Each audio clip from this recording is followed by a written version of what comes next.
Hello friends, and welcome to the Hanged Man in the Moon. If this is your first time here, welcome. Thank you for coming. I'm pleased to meet you.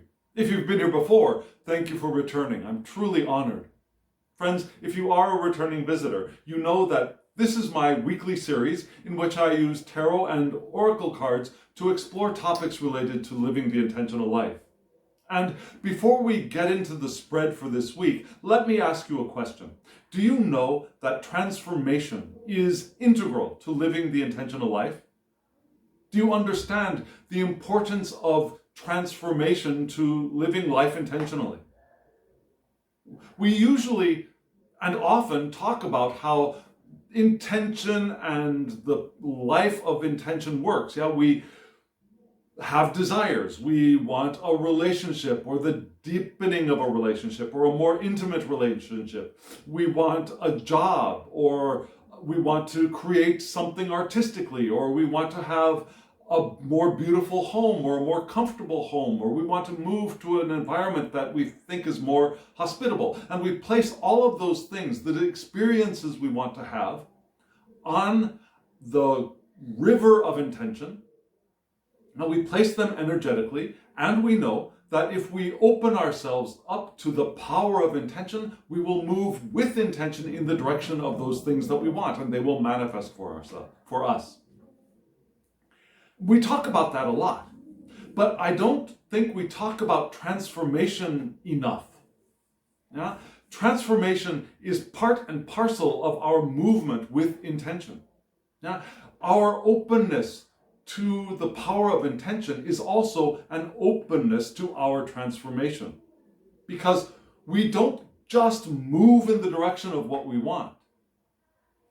As we're moving, we transform into the ones who receive the things we want. We transform into the ones who have the experiences we want to have. Our own transformation is part of our movement forward with intention. It's part of our evolution. And resisting transformation is the same as resisting intention. So this week's tarot and oracle spread is going to explore the idea of transformation in living the intentional life. So we have the cards all laid out, and let's take a look at them.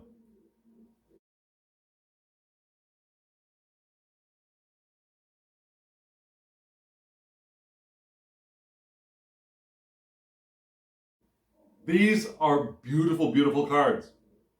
And it's a beautiful, beautiful spread. If you didn't see the first week's spread with these cards, what I'm trying to say is, if you didn't see last week's spread with these cards, because last week was the first week I used this setup, if you didn't see that, I suggest going and taking a look at that, because actually this spread moves forward from that spread. So if you want to take a look at that spread, I will try to put a card up here so that you can hop over to there. But these are wonderful cards, and you'll notice, did you notice that they're all somewhat of a Druid Celtic theme? I chose these decks to work together because they have a very similar atmosphere, a very similar energy around them. So I think they work beautifully together. And if you're curious about the decks and who created them, there will be, as usual, a short clip at the end of this video, which gives you the names of the decks and the creators. And there will also be links below if you want to go and purchase one or all of them on your own. Remember, I don't get any financial reward if you do purchase your decks using these links. I'm just offering the links as a convenience for you. So again, we just saw this beautiful, beautiful spread. And if this is your first time here, let me give you a brief overview. Now, the spread, you saw 3 cards in the center.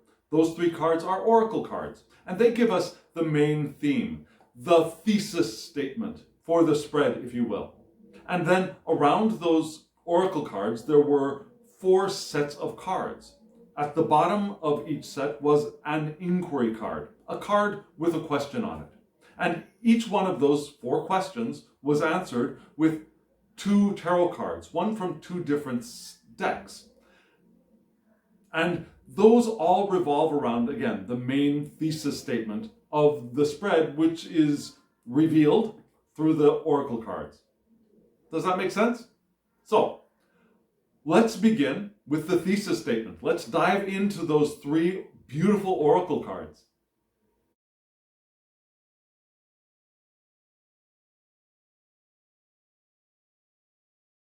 These are beautiful cards, aren't they? I love them. I love them, love them, love them. And we start with the Swan, then we move to the Earth Fairy, and then the Rebirth card. Now, if you did see last week's video, you'll recognize the Swan. The Swan is appearing for a second time in 2 weeks. And I think that's significant. And I think that points to the importance of this card in living the intentional life. So what is the Swan? The Swan is a card of transformation of state. Yeah? Transformation of state. Why is the Swan a card of transformation of state? Well, you probably know the story of the ugly duckling, especially if you are an English speaker.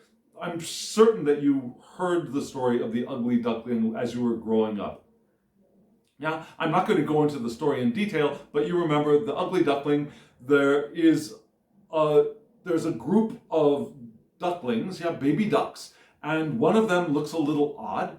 Now, it doesn't look the same as the others, is awkward, doesn't seem to fit in, and the other ducklings look at that odd-looking duckling and say that that duckling is ugly. But then, after a year has gone by, that ugly duckling grows into a swan, a beautiful, elegant swan, of grace above water, of grace and beauty. And so, transformation of state from the ugly duckling, from the awkward little chick, to the beautiful, graceful swan. It's also the card of life-changing growth and love of the change in ourselves. Yeah, transformation. I think I've told this story several times already, so I'm not going to go in depth with it. But if you're curious about it, ask in the comments below. But when I was a child, I was told never to change. I was taught that changing was somehow wrong and bad. And so through my teenage years and my early adulthood, I still held that belief that when I changed, I was doing something wrong. But this card is here to remind us that our transformation, we want to love ourselves through our transformation. Now, we want to love ourselves through our evolution. Even through all the awkward, clumsy bits of it, we want to love ourselves through our transformation.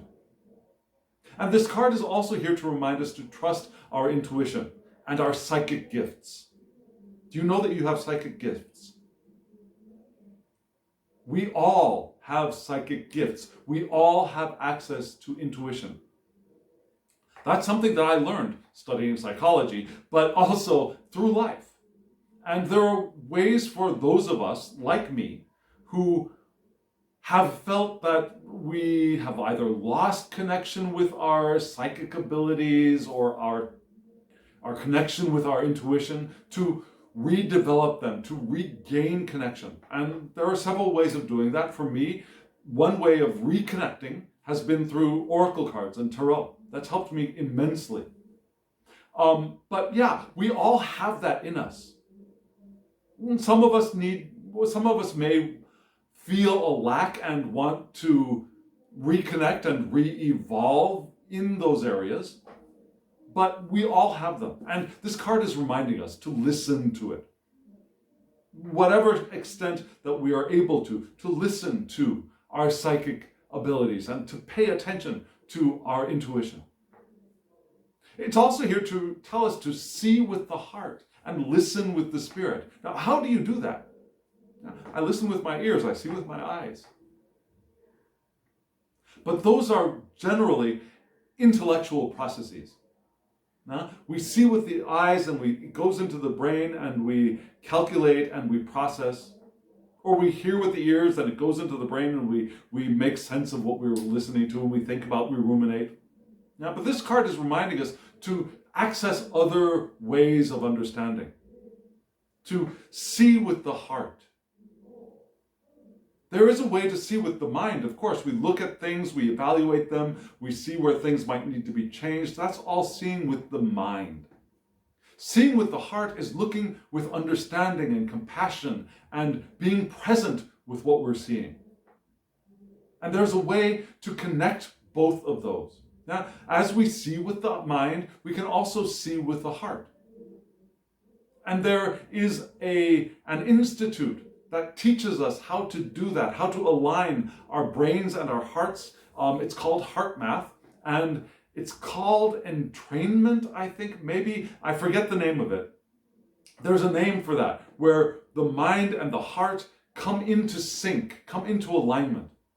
And it's from that place that we really want to listen. To see. And as we're seeing with the heart, and with the mind, but with the heart, we can also listen with the spirit. We listen from the understanding of the eternal selves that we are.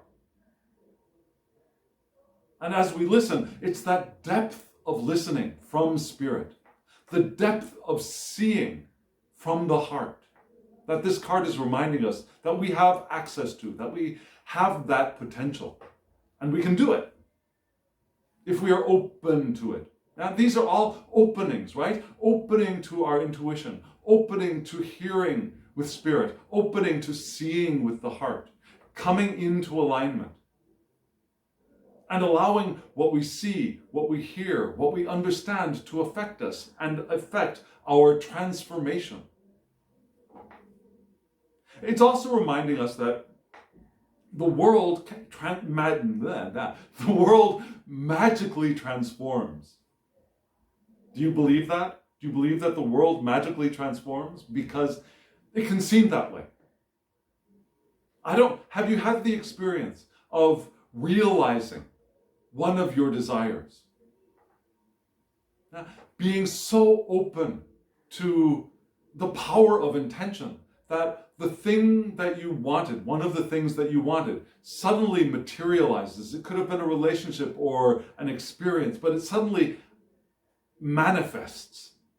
And in that manifestation, it seems like the world has magically transformed.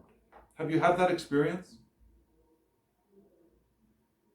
That's part of that very poorly attributed quote to Gandhi. My research tells me that Gandhi did not say this. Would have been nice, but my research tells me Gandhi did not say this. Be the change you want to see in the world. As we change, the world around us changes. As we transform, the world around us seemingly magically transforms. Our transformation affects the transformation of our environment, of our experience of the environment, because that's all we know is our experience of the environment. We can both be walking through the same environment, and your experience of it and my experience of it can be completely different. Your experience of it could be flowers and birds and Snow White singing, and my experience could be Cinderella scrubbing the floor and picking lentils out of the ashes. But if I want to see change in the world, that transformation starts here. Now, my transformation transforms what I perceive. And in that sense, it seems magical because I'm not doing the physical work of changing things around me. It's changing as I change. And that's what this card is here to remind us of. That transformation is what is key to living the intentional life and allowing our transformation. And the way we allow our transformation can be manifold. Yeah? One, we love ourselves as we transform. Instead of resisting change and resisting the process of change, we love ourselves as we transform. We open ourselves to receiving information through our intuition, through our psychic abilities, through listening with spirit, through seeing with the heart as we are aligned. And as we are aligned and we're open, we will naturally transform. And as we transform, the environment around us will also transform. And you'll notice that this swan in this card was, the wings of the swan were beautifully spread, and it looked like they're somehow either taking off, sure, or embracing something. Yeah? Embracing the experience of transformation. Embracing what is right now, instead of rejecting it or resisting it, embracing it. And in the embracing of what is, we can transform. In whatever state that we are experiencing our environment, if we embrace it, we and the environment can transform.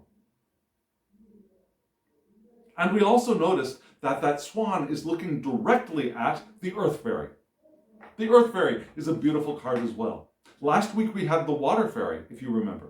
Yeah, we've gone from the Water Fairy down a little bit deeper into the Earth. And the Earth Fairy, first off, is reminding us to pay attention to the body. Yeah? The best way for us to transform is to pay attention to our bodies and our health. Yeah? Because I don't know if you noticed this, but when you're not feeling well, when you're not feeling healthy, when you're not feeling comfortable with the physicality that we are, transformation is it gets placed on the back burner, or it gets to be more trouble than it's worth. Think of this. Have you ever had the flu? A really bad case of the flu? Have you ever been sick? Are you sick now? When we're sick, when we don't feel able to move easily or comfortably, transformation is very, very difficult. Yeah? We don't even want to pay attention to it. We got other problems on our minds. Now, this is not to be ableist. The health of our bodies is diverse. Yeah? The health of my body, the health of your body is going to be different. But we can still be the healthiest version of ourselves if we pay attention to our health. Whether we are running around in youthful, graceful bodies, or we are in older bodies, through what we consider to be older bodies that don't seem to move as easily as they did when we were 20, or if we are perhaps immobile for one reason or another. Perhaps we can't walk, perhaps we're in an iron lung and we really cannot move. But still, whatever condition we are in at this moment, there is the potential to be the healthiest version of that we can be. Paying attention as much as we can and as much control as we have over the foods we eat, the water we drink, the sleep we get, taking the medications we perhaps need to take, or want to take, I should say, to be the healthiest version of ourselves. Because the more comfortable we are in the bodies that we have right now, the easier it is for us to transform. And you don't have to be a marathon runner to be able to transform. You don't have to be able to walk to be able to transform. Now, our bodies are not limits to our emotions or our spirits or the most important aspects of us in this physical universe. But our bodies do help. and paying attention to the health of the body is helpful. But it's also here to remind us to listen to our senses, whatever our ability to sense is. Now, the senses we have available to us, and again, all of our senses are a little bit different. But the senses we have available to us, we want to pay attention to those. Now, the way things feel, the way the environment feels, the way things sound, the way we sound. The smells, the flavors of food, the flavors of the air sometimes. Have you ever tasted air? Have you tasted a scent in the air before? Good or bad? Now, we want to pay attention to our senses and that sixth sense, of course, that psychic sense. That's what this card is here to remind us of, to be back, to come back into the body, to embody ourselves. But it's not telling us to come into the body just to stay here like a lump. Yeah? It's here also to remind us to move. Now, first to move from the head into the body. And then to get our hands into the earth as much as we possibly can. Now, walk on the grass, touch the ground, touch plants and trees. Have physical contact with nature, however we can. Now, whether that means that we can go out into a yard and mess with the ground and experience that, go out on a hike if we can, but it doesn't mean that those are the only possibilities. Now, if we need to, we can ask somebody to bring earth inside for us to interact with. We can have plants around us in our homes that we can interact with, however our physical capabilities will allow us to. That's reminding us to come into the body and interact with the earth, to be grounded, to be rooted, to be here, present with the physicality of where we are. And it's reminding us to pay attention to our foundations. And I think this is even the more important aspect of this card in this spread. Foundations are important. And when we think of transformation, often I think we think of the maybe cerebral ideas. My mind was opened, or I realized something new, or my beliefs have changed. This card is here to remind us that transformation can and is best done from the roots, from our foundations. The most substantial transformation is going to be from our base. And that is important. Our transformation from the very roots of our being is going to be the most effective and the most sustainable transformations. Now, transformation of thoughts, we can go back and forth. Transformation from our roots is foundational. And it's also here to remind us not to sacrifice transformation, or not to, what am I trying to say? Not sacrifice, not to sacrifice, but what I'm trying to say is surface, that the surface transformation is not as important as the foundational transformation. That's all I was trying to say. Okay, sorry, I got myself in a funky thought loop there for just a moment. So yes, we transform, and we transform from the base.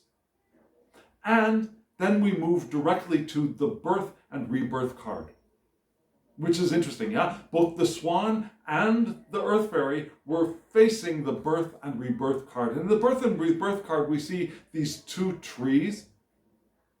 And this card is reminiscent of one of the cards that came up in last week's spread. I think it was actually the last card in last week's spread was from the Llewellyn deck, and it was the Judgment card. And in that card, what did we see? We saw an underground or a cave tomb, and there's a light in the distance of the card, a light streaming through a door or a portal of some kind.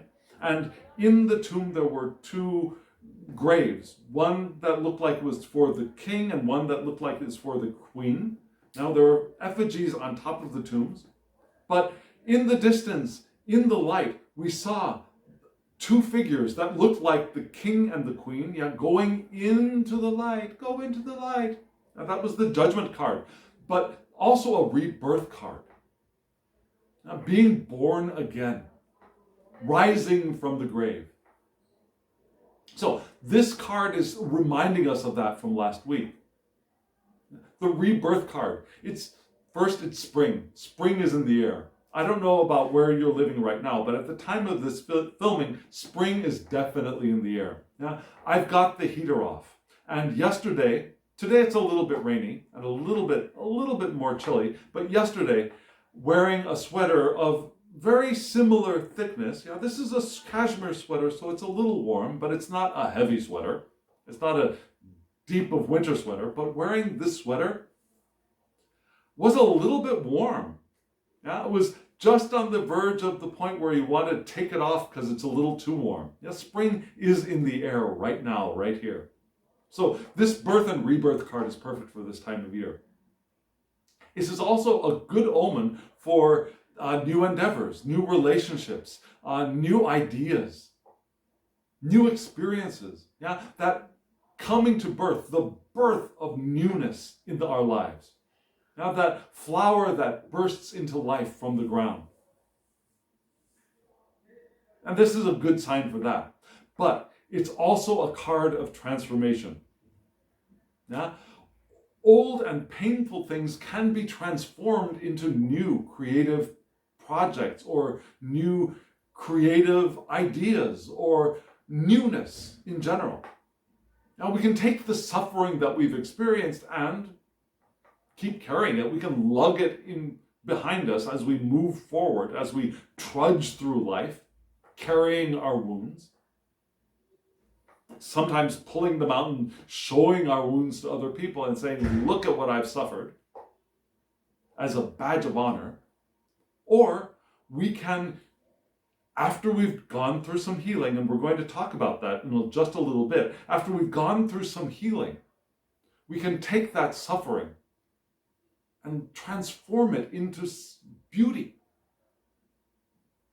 As perhaps the last or penultimate step of the healing process. We can transform what we have suffered into something beautiful. And that's what this card is also here to remind us of. Our transformation of our experiences into the art of our lives. And it's here to remind us that it could feel awkward. It could feel endless. When we think of transformation, I think we often think we want it to be like this. Okay, I'm going to transform and boom, I'm somebody new. Think of the butterfly in its chrysalis. That is a very awkward and perhaps even painful, I'm not a butterfly, I don't know, but it could be a very painful process to go through. The butterfly from the caterpillar stage, it digests itself. That can't be a comfortable and definitely isn't a pretty transformation process. But in the end, something beautiful emerges. And so as we go through our transformation, it could feel awkward. It could feel endless. Like, when am I going to get through this? Have you ever had that thought? Have you ever asked yourself that? When is this going to be done? But we're here to remind ourselves that we're heading towards new life. And we want to keep that in mind. We want to, again, love ourselves through that awkward and perhaps seemingly interminable transformation process, knowing that our new life is ahead of us. A new vision will emerge if we can surrender to it. Instead of trying to get through it as quickly as we can, if we can surrender to the process, we might actually find that we move through it more easily, more gracefully, and perhaps even more quickly. So this card is reminding us to align with Spirit. And as we align with Spirit, we will receive the inspiration to move us forward with perhaps more ease and more grace. 2, our rebirth through our transformation. And that every moment of the intentional life is this process of our transformation into the ones who receive our desires. And yes, it can be awkward. And yes, it can seem like it takes forever. Until we open ourselves to it, until we allow ourselves to open to Spirit, and we can receive the inspiration to move ahead.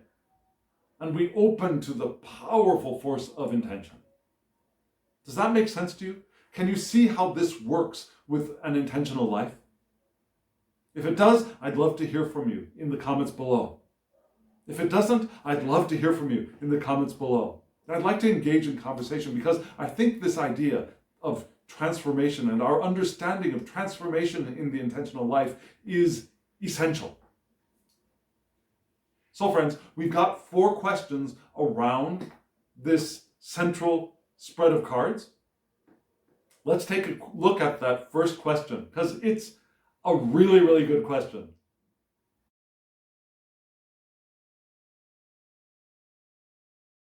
So friends, the first question is, where can I be more open? You just saw that. Where can I be more open? And what have we just been talking about? Yeah, being open to transformation. So this question is perfect for moving into this series of questions. Where can I be more open? And the first answer was the 4 of Swords, and the second answer was the Queen of Wands. These days, there are a lot of queens showing up for me, and I love that. I love them. The queens are perhaps my favorite of the court cards. So last week we had a bunch of queens, and this week we got a couple of queens too. Now, the Queen of Wands. But let's start with the 4 of Swords. Now, the 4 of Swords. In a Rider-Waite-Smith deck with Pamela Coleman-Smith's art, what do we see in the 4 of Swords? We see a tomb, and it's the tomb of a knight. Yeah, there's a figure of a knight lying on top of the tomb, and above the tomb there are 3 swords hanging on the wall, and on the side of the tomb there is 1 sword. And there's also a stained glass window which says Pax in it. Pax means peace in Latin. So this card is a little bit different, but we do still see the 4 swords. Yeah, there are 3. Now, okay, let me start at the beginning. Yeah. So in this card, what do we see? Instead of a tomb with a knight, we see a male figure with their upper body exposed, seated on maybe it's a chair, maybe it's a rock, underneath a very large tree. And there are 3 swords at their side, pointing up towards them. And the 4th sword is on their lap. So there's more of an intimate connection, I think, here with the swords. And the swords, of course, are the suit of mind and communication and thoughts. So the 4 of Swords, for stability, thoughts. Swords are thoughts and air, right? So oftentimes people look at this card as the card of meditation and contemplation. But it's that meditation and contemplation of the mind, which is important because there will be another reference to this in the next question. Now, this is the contemplation and meditation of the mind. And it's also the card of rest, recuperation, recovery, relaxation.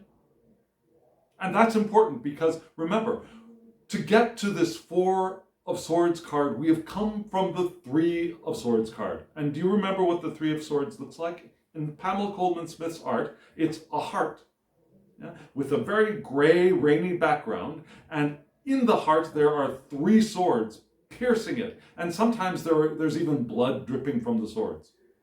Now, that's generally thought of as the heartbreak card, but I've said this in the past. For me, it's not the heartbreak, but it's the understanding that we get from our suffering, from our heartbreak. Now, because again, it's a suit card, it's a swords card, it's not a cups card, it's not a card of emotions, but a card of thoughts and understanding.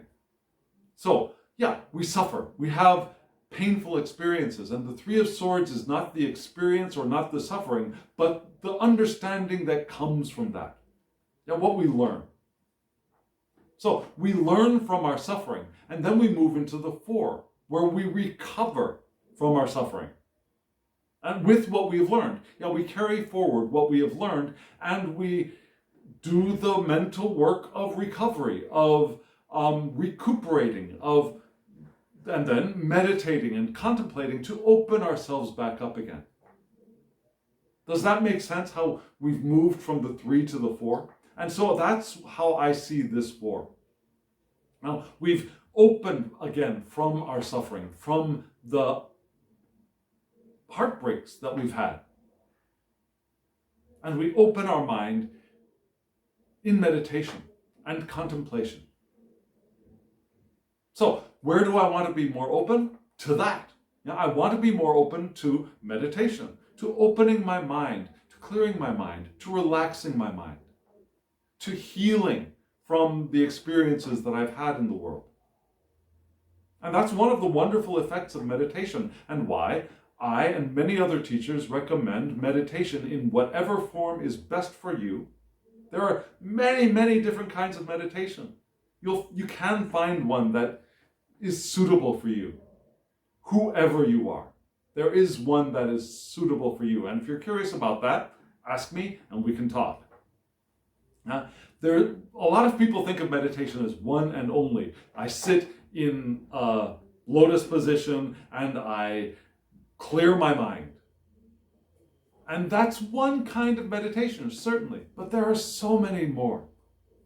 So, this is a card that reminds us that, yes, we want to be open to doing the work of meditating as well. And that's so helpful for living the attentional life. And so we come from that and we move into the Queen of Wands, a beautiful queen. This card is very, very similar to Pamela Coleman Smith's art. We got the queen sitting on the queen's throne. And remember, you're a queen, I'm a queen, everybody's a queen. In male bodies, in female bodies, in non-gendered bodies, in transgendered bodies, we're all queens.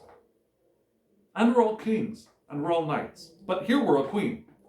And in this Queen of Wands, this queen has their wand, their fire, their passion, their power, and a sunflower, to remind us of the sun and fire again.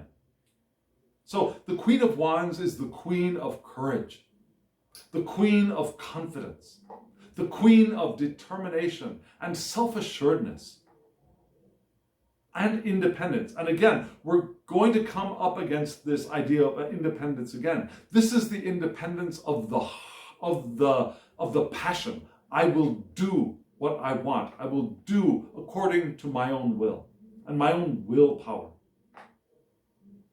And we find that Queen of Wands in our meditation, I believe. We open our minds, we open ourselves to the presence of who we are, where we are, knowing that there is nothing wrong here. And as we open ourselves there, we rediscover our Queen of Wands and our courage and our power and our strength and our independence. Our independence and strength and courage to transform. So that's a process, because we have experiences that we react to by closing down and closing off and protecting ourselves and resisting what we don't like. And so where can we be more open? Well, when it's safe, when the time is right, when we've done some of that healing, we can then open up again, open our minds.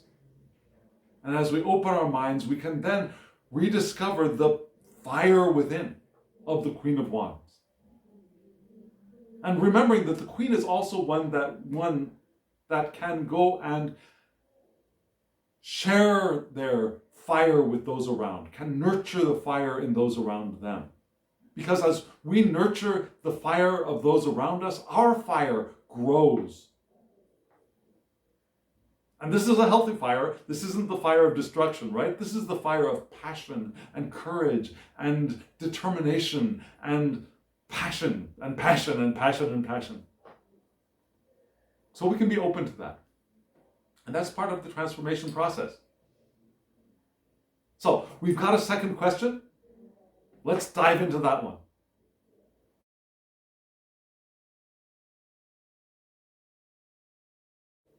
The second question is a question that I find myself resisting every time it appears. It doesn't appear all that much, but when it does appear, I resist it. Now, what's the joke? Why do I resist it? I resist it because it seems a little bit cold, not cold. It seems a little bit sarcastic to me. And while I love good sarcasm, I don't think it's helpful to be sarcastic in this kind of discussion. What's the joke? Yeah? But we have a very interesting set of answers, so let's look at those. The answers to the question of what's the joke. We have the Four of Cups, another four, and we have the Chariot. And the joke is how we get from the Four of Cups to the Chariot. So let's start with the Four of Cups. The Four of Cups.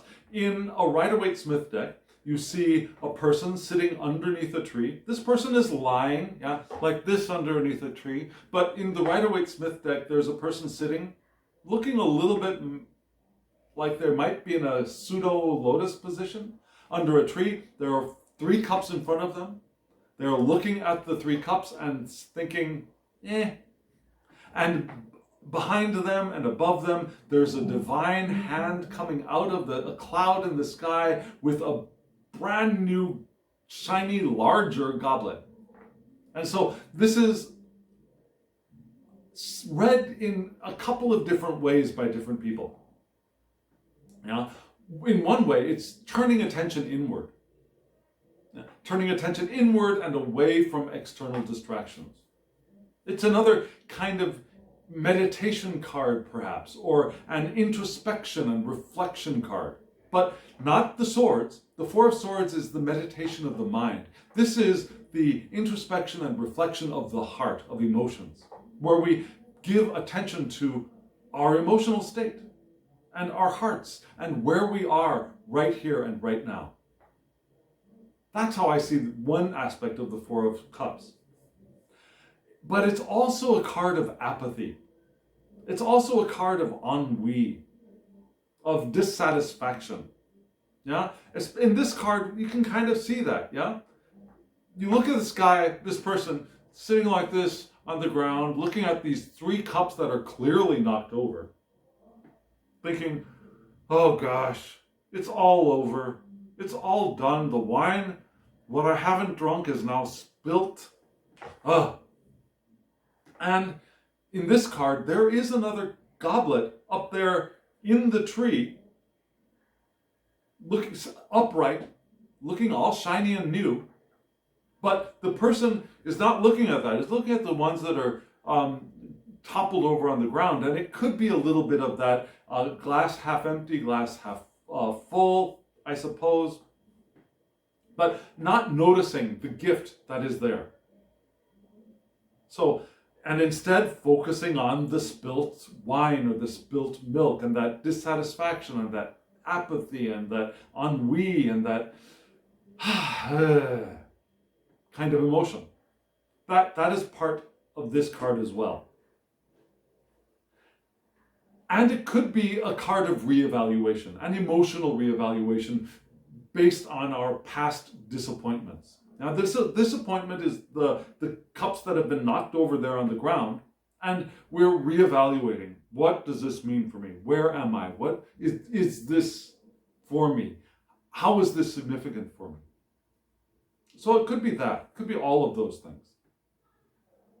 So let's take it from that aspect of the dissatisfaction and disappointment. And those are things that we tend to want to get away from as soon as possible. And so the card right next to it is interesting.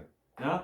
Facing in the opposite direction. These figures are facing in opposite directions, right? The Four of Cups was facing this way. The Chariot is facing this way. And this Chariot card is a little different from the more common Chariot cards. Usually in a Chariot card, there will be a rider in a chariot.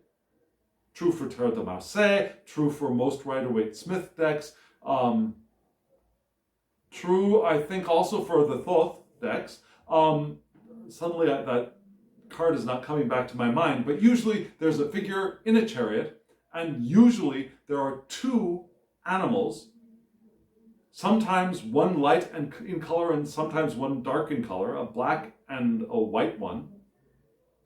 Sometimes they're sphinxes, and sometimes they're moving in opposite directions. And it's a call back to Plato's idea of, I think it was Plato, the idea of humans having this divine spirit that needs to control two aspects of the self, the animal aspect and the purer, more human aspect, and get both of those horses in line, the dark horse and the light horse.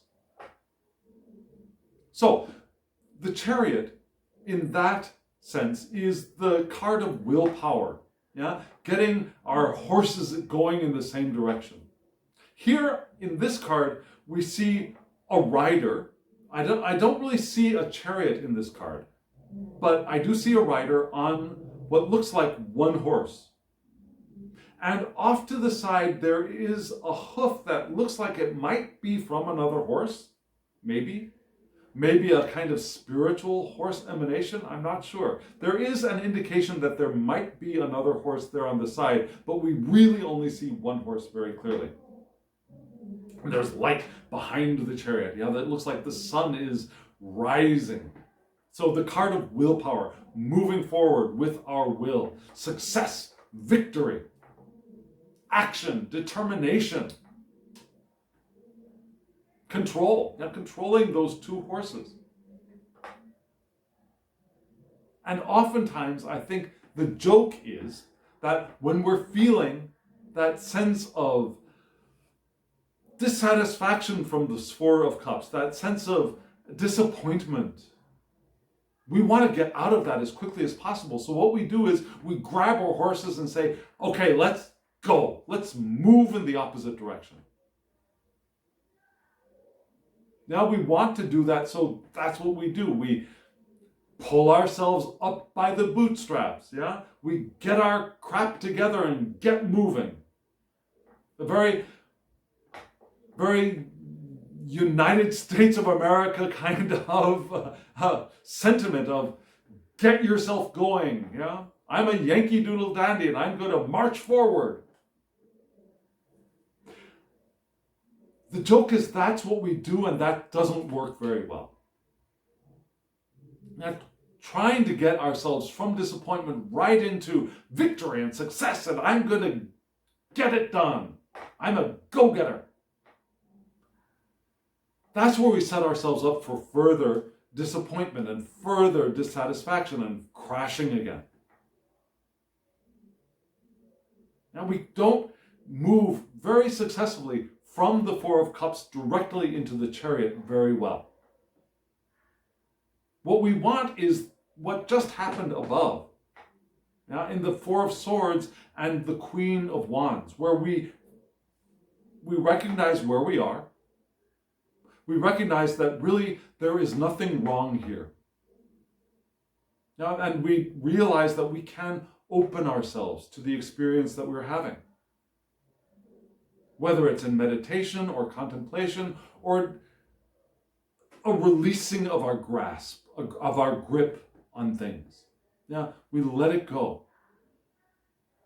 And as we open to what is, to our experience of ourselves in our environments, then we can rediscover the fire that is within. And as we give that attention to the Queen of Wands, our flame will grow, our confidence will grow, our courage will grow, and then we can move into the chariot and start moving forward. Now, we want to move through that transition, and that transition could be brief. It could take a day, week, a month, a year. Yeah? We want to transform from the Four of Cups into the chariot. But usually, we don't think of it that way. We think of, I don't want this anymore, I'm going to do that. And again, we set ourselves up for failure. Now, that's not saying that even if we go through the transformation process, we'll never experience any disappointment or dissatisfaction in our lives. We also want to remember that our dissatisfaction is good. Can you wrap your brain around that? Our dissatisfaction is good if we allow it to be. Because the moment we are dissatisfied with something as it is, we create what we will be satisfied with, and we without our even knowing it, we put that on the river of our intention. And if we open ourselves to that, we can move in that direction. Our dissatisfaction and our disappointments are beneficial to our expansion and our growth. We realize what we don't want, and then we know what we do want. And we move in that direction. Then we have that experience. And then in that experience, we'll realize that there are some parts of it that we don't want. And so we notice those things, and we say, well, what do I do? What do I want? And then we place that on the river of intention. No dissatisfaction, no disappointment would lead to a very different kind of stagnation. Does that make sense to you? Yeah? Sitting in unevolving, unchanging,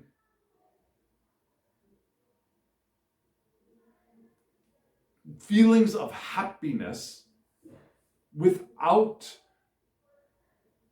the full spectrum of human experience is a kind of stagnation. I'm happy here. I don't need to move. I don't want to move. I don't want to do anything. I just want to stay right here. That's impossible. Frankly, it's impossible. It's a desire that is impossible. Because this universe is in constant flow and in constant flux and in constant evolution. Nothing can remain the same, and it can stay where it is. And sure, we can perhaps get ourselves to be fluctuating more in the higher end of the emotional scale and not drop so low. That is possible. But even within a narrower range of emotional experience of joy and confidence, perhaps, yeah, that confidence, when compared to the joy, is going to be a little bit unsatisfying. It's not disempowerment, but still it's going to be less satisfying than joy and bliss. And so we'll decide that, well, okay, so this is something that I don't want, and I'm confident that I can move in the direction of what I do want now, because I've evolved in my understanding of my desires.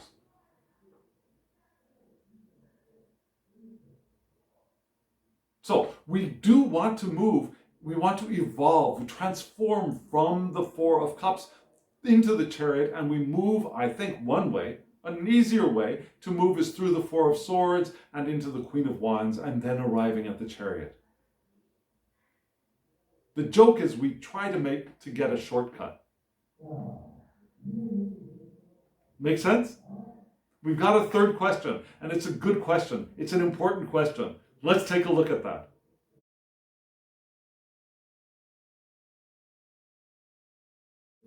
What could be a more perfect question for this series, what is my intention? Isn't that wonderful? I think it's just wonderful. So, what is our intention? You saw we had two cards, the Nine of Cups and the Queen of Swords, another queen. I warned you we'd get another queen.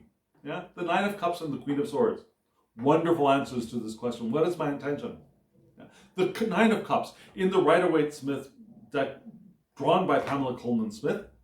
What do we see? We see a portly gentleman seated on a bench, and behind this gentleman there is a high, perhaps table, curved, with 9 cups around it and a curtain below. And that portly gentleman is seated on the bench in this satisfaction. So the Nine of Cups is the card of contentment, satisfaction, and comfort. Now, in this card, what do we see? We see a less portly gentleman seated right there in the corner. Now, did you see him? Beard, nice garments, seated in a very stately looking chair, inside of a wood building, instead of in front of a table with a curtain. But there is a table there, but a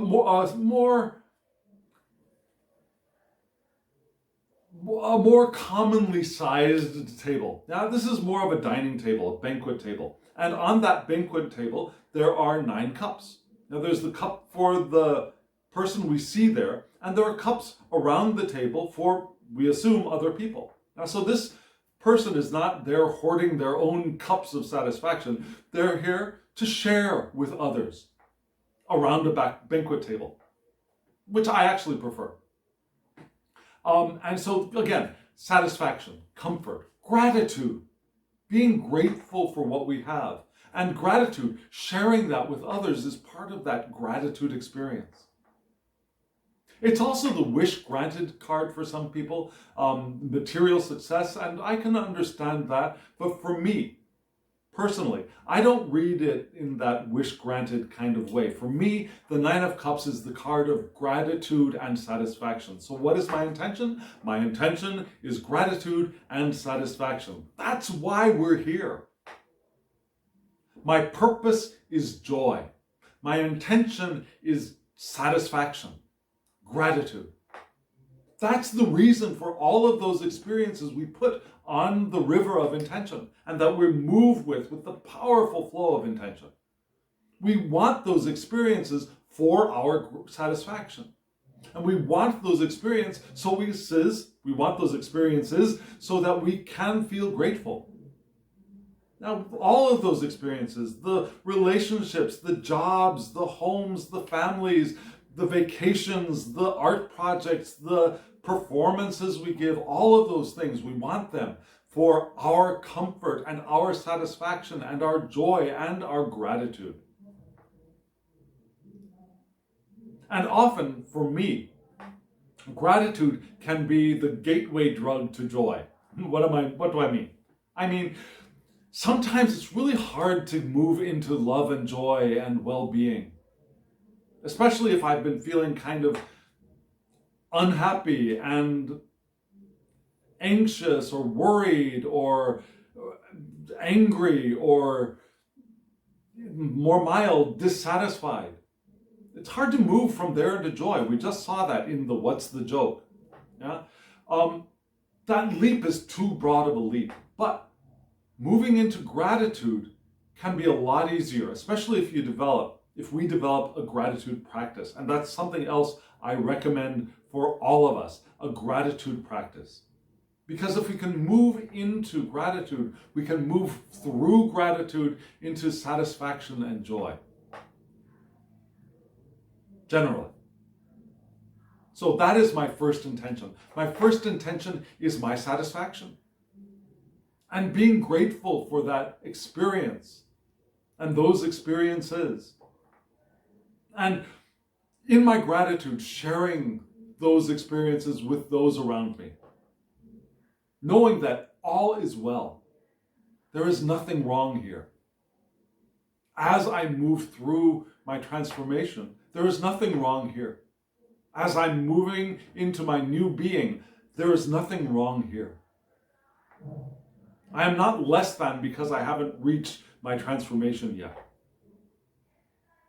And remember, when we think of transformation, I think a lot of us think of, like the ugly duckling, that poor ugly duckling was an ugly duckling. And it wasn't until they turned into a swan that they became beautiful. Now, I'm not good enough yet because I haven't done the transformation that I think I need to do. That's not what this is about. Again, loving ourselves through our transformations. Being satisfied with ourselves through our transformations. Knowing that there's no endpoint transformation either. Now we transform into this, and then we transform into that, and we transform into that. That's our evolution. And if we wait until we've transformed to love ourselves, then we're doing ourselves a great disservice. We're, in fact, resisting our transformation. So my intention is to be satisfied, not later when the thing I want appears and the world magically transforms. Remember, magically transforming? Now, we're not grateful when it happens. We're grateful and satisfied now. Because the emotion precedes the event. If we're waiting for the event to take place before we feel the satisfaction and the gratitude, that event is going to be long in coming. And it will feel longer because we're feeling loss and we're feeling lack. But if we can be satisfied with what is now, be grateful for what is now, then what is coming will arrive much more smoothly and much more quickly. So what's my intention? The Nine of Cups and the Queen of Swords. The Queen of Swords, very similar to the Rider-Waite-Smith card. Now the Pamela Coleman Smith's art. We have the Queen, I think seated in the same direction, holding the sword pointing up into the air. Now we got a bird flying above their heads. Clouds in the sky. And the Queen of Swords is the queen of independent thought. Unbiased judgment. Now, both of these queens, the Queen of Wands and the Queen of Swords, are independent. But the Queen of Wands was the independent actor. The Queen of Swords is the independent thinker. Unbiased judgment. This queen can tell it like it is. The Queen of Clear Boundaries. Not tower walls, but clear but porous boundaries. This queen allows people to come in. But there are boundaries. There's clarity here. Yeah? This is the queen who, if there is a boundary that becomes a barrier, will, like the Tower card, use that sword to crash through it. Because that kind of a barrier, over a long period of time, becomes a prison. So the queen can cut through that prison wall, just as the lightning cuts through the tower in the Tower card of the Major Arcana, and allow the light of truth to shine in and shine out. This is the queen of direct communication, speaking clearly. Now, she'll tell you the truth.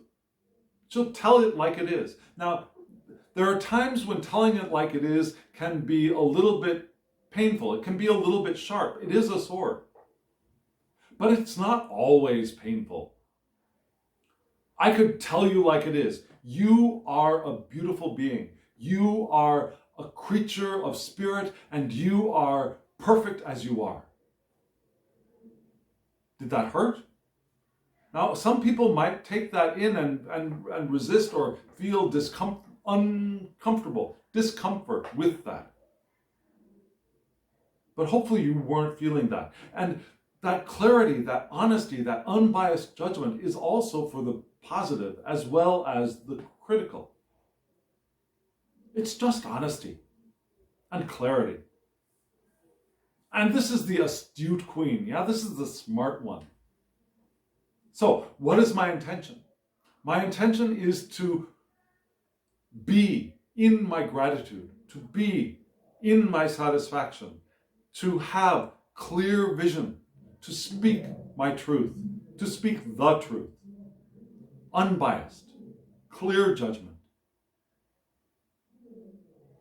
independently, not dependent on what other people think, independently, my thoughts, my understanding, my truth. Not forcing it on others either.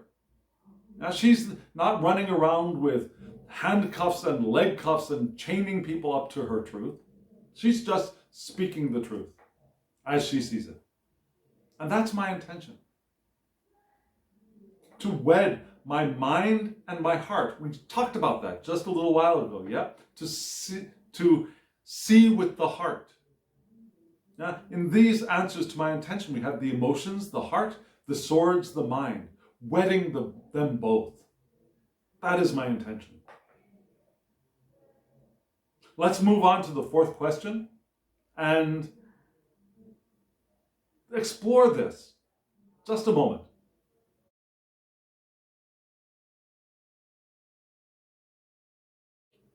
This fourth question is wonderful. It echoes the beginning of the spread wonderfully. What do I love about myself? Remember, we want to love ourselves through our transformations. So let's do a brief overview of this whole spread. Now, where did we start? We started with transformation. Now, we want to transform. We want to become the new beings that we are. We want to listen with spirit. We want to see with the heart. We want to transform from our roots, paying attention to our health, yes, but we want to transform from our foundations and love ourselves through our transformations into the rebirth of ourselves as the new beings, knowing that that is not a final goal, but as we are reborn, we will go through another transformation process. And love ourselves through that, even through the awkwardness and the discomfort and sometimes the pain and the irritation. Well, we want to open ourselves past the irritation when it feels like it's taking forever. And we want to align ourselves with spirit and open ourselves to spirit so we can receive the inspiration that helps to move us through the transformation as we move with the powerful flow of intention. And so, where can we be more open? We can be more open to opening our minds, to meditation, and allowing ourselves to heal from our past suffering. And to open ourselves, and as we open ourselves, we discover our inner Queen of Wands, with our courage and our passion and our fire. And the joke is that when we could be doing that, we often we try to force it, moving from the Four of Cups of disappointment into the chariot of willpower. And that's the joke. There's a much easier and better way of doing that, which we just saw. So what is my intention? My intention is really to be in the present, to know that there is nothing wrong here. And as I am in the present, accepting what is as it is, the world around me will magically change. And I can feel gratitude knowing we are in process of that magical change. I can feel satisfaction with who I am, wherever I am. Whether I am in a penthouse on Fifth Avenue in New York, whether I'm in a tent in the middle of the Sierras, of the redwoods of a forest, whether I'm in a desert with a camel, whether I'm on a boat on the ocean somewhere, whether I live in a small tent in the desert, I can feel satisfaction and comfort within what I have. And I can think clearly. I can open my mind and think my own thoughts and believe my own thoughts and not believe my own thoughts, but to know the truth of what I'm thinking. And sometimes we don't want to believe our thoughts. Sometimes our thoughts are actually wrong. Sometimes our thoughts are hurtful to us, of course. There are those times. We don't want to believe every thought we have.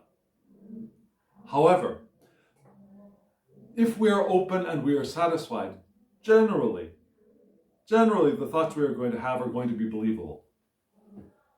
And so now, what do I love about myself? Now, this is so interesting. It was such a surprise, unsettling in some ways. We had the 5 of Pentacles and the 4 of Wands. Very interesting. Almost as unsettling as the 4 of Cups and the Chariot card were when those appeared. What do I love about myself? The 5 of Pentacles. Now, in the artwork of Pamela Coleman Smith, what do we see? We see a dark, snowy night and 2 people, really, really battered and very poor looking people. Yeah, one person has their head bandaged, they might be bloody, they have to use something to walk. I think there's a crutch. There's another figure with tattered clothes. They're clearly underdressed for the snowy weather. Very, very destitute looking people walking forward past what looks like a very warm, glowing church with a stained glass window. And in that stained glass window that's glowing yellow with warmth, there are 5 pentacles. Here, what do we have? We have a female-looking figure, alone, with their arm up like this against a tree, looking very distraught.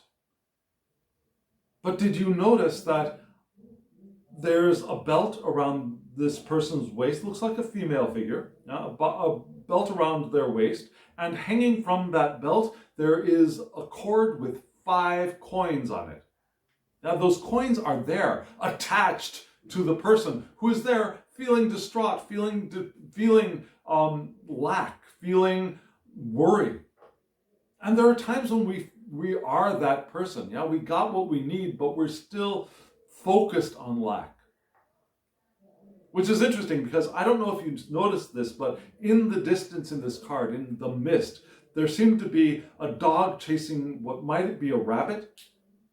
It looks like a rabbit to me. They're in the chase.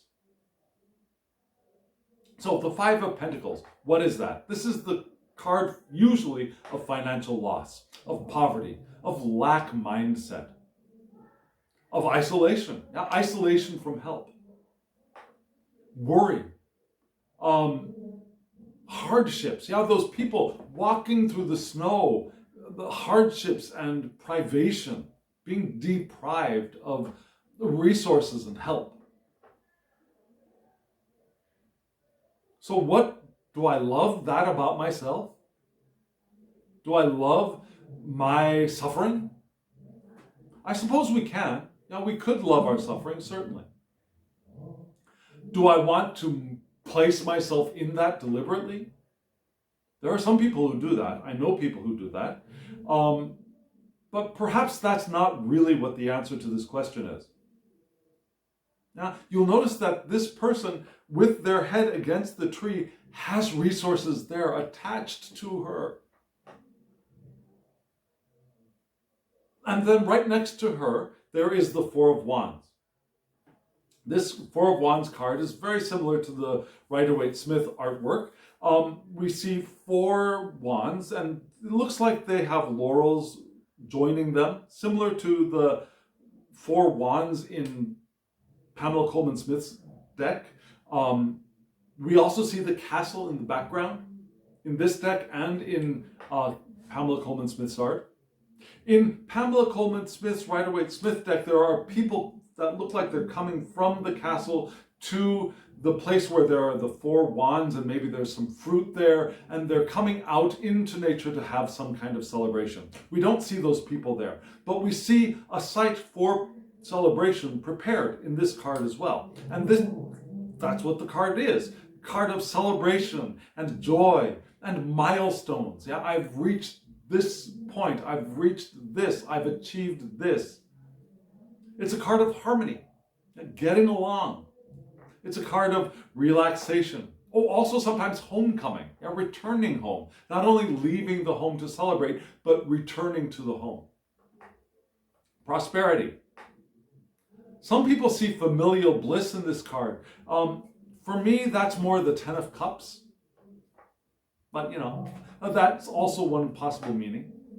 So, what do I love about myself? It's that transition here from the Five of Pentacles to the Four of Wands. I think that is answering this question.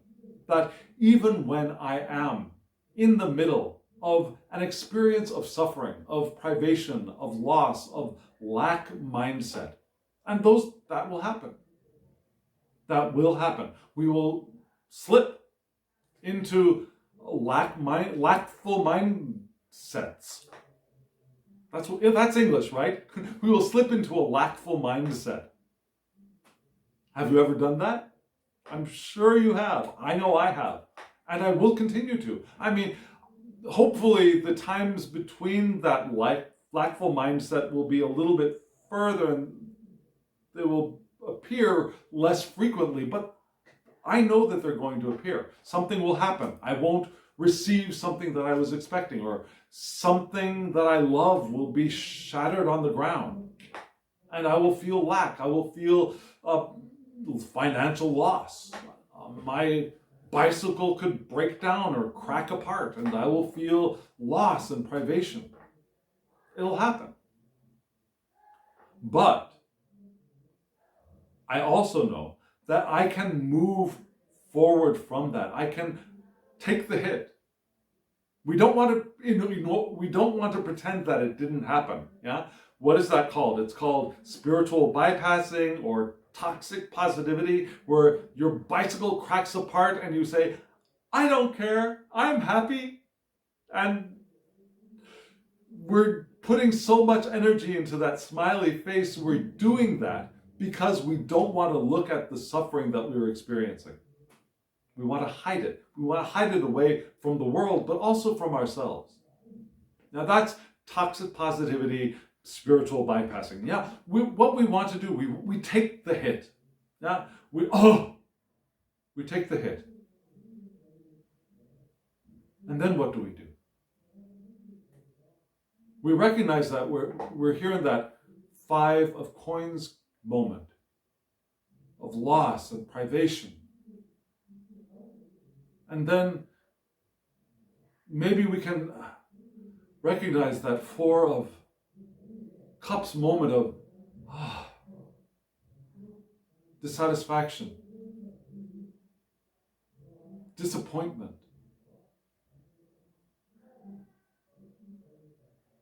But then we remember that really there's nothing wrong here. I remember that echo from behind, from the back of my mind, from spirit, from the eternalness that I am, that there is nothing wrong here. Even though I'm feeling all of this pain and this suffering, I hear that echo. I open myself up to listening to myself, to the eternal nature that I am, to hearing with my heart, to seeing with my heart, to hearing with my spirit. And I remember that echo of there is nothing wrong here. There is nothing wrong here. And I take a moment to recover, or a moment, whatever that moment could be. It could be a minute, it could be an hour, it could be a day, a week, a year. I take that time to open up to myself. And, okay, so there is nothing wrong here. The bicycle is still broken, or whatever it is, but the bicycle is still broken. There's nothing wrong here. There's nothing wrong here. And inside of me, I am whole. I am. And I can be satisfied with who I am. I love myself as I am. I love myself as I am, and I love myself here as I am. Because I am lovable, because I am spirit here in having a human experience, but I am spirit here in this body, co-creating this body. I am spirit here, and nothing is wrong. and I have the power of me and of spirit, and I can open to the powerful force of intention anytime that I want, and anytime that I recognize that I can do that, and I have power within me, and I'm happy with that. And I see with clarity, Queen of Swords, I see with clarity that I can look at this in a different way. I can open myself up to the new potential of another, let's continue with the bicycle, another bicycle entering my experience. And I can recognize that I've just come this far from that moment of devastation. I've come this far, and I can celebrate that. Four of Wands, I can celebrate that. I can celebrate, how far have I come? How far have I come? I've taken the hit, and I've moved through it. I've transformed myself through that. And I love myself that I can do that. I can transform. I can not carry the pain of that loss of the bicycle with me. I can move forward. That's what this is about, I think. What I love about myself is I can move from that Five of Pentacles experience into the Four of Wands. And as I move into the Four of Wands, I can again now open up to my intention, my gratitude, and my satisfaction, and my clear thinking, and my smarts, my brains, my knowledge, what I know. Not the beliefs that I did something wrong, I'm a bad person, it's my fault that the bicycle was broken. Now, okay, bicycles are not the be-all and end-all of our existence, right? But just as an example, that if that was what it was, we can move past it. And that broken bicycle could be a broken relationship. It could be the death of a loved one. And that transformation could take much longer, but it's there, it's possible. That's what I love about myself, that I move past that, and I move through it, and I transform. Does that make sense? That's what this spread is here to remind us of. Transformation is integral to living the intentional life.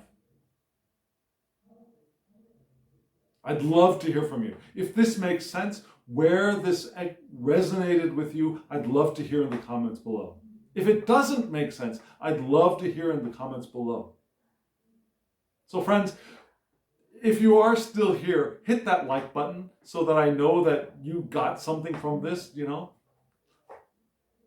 I'm not dependent on likes, but when I do see somebody hit that like button, I know that they received something, and I'm grateful for that.